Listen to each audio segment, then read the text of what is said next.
PoK సమస్య ఒక చారిత్రాత్మకమైన సమస్య. 1947వ సంవత్సరంలో భారతదేశం స్వాతంత్రాన్ని పొందింది.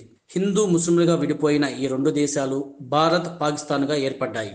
బ్రిటిష్ వారు వెళుతూ భారత్ విడిపోయినప్పుడు 500 దేశపాలిత రాష్ట్రాలకు భారత్ లేదా పాకిస్తాన్లో కలవాలన్న ఆప్షన్ ఇచ్చి వెళ్లారు. కానీ జమ్మూ కాశ్మీర్ ఒక ప్రధాన దేశపాలిత ప్రాంతం అయినందువలన ఈ రెండింటి మధ్య ఓ కీలక సమస్యగా మిగిలిపోయింది. ఈ రాష్ట్రాన్ని పరిపాలిస్తున్న రాజా హరిసింగ్ హిందువు అయినప్పటికీ రాష్ట్ర జనాభాలో ఎక్కువ మంది ముస్లింలు. ఆయన మొదట భారత్ లేదా పాకిస్తాన్లోనూ ఏ విధంగా కలవకుండా స్వతంత్రంగా ఉండాలని నిర్ణయించుకున్నారు.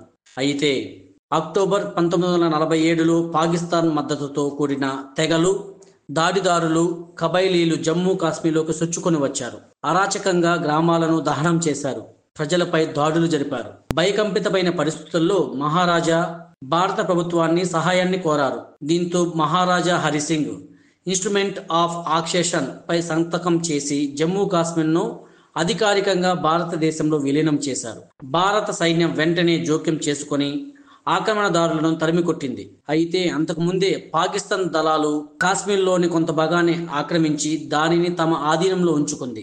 అప్పటి నుంచి ఆ భూభాగం పాక్ ఆక్రమిత కాశ్మీర్గా పిఓకేగా పిలువబడుతోంది.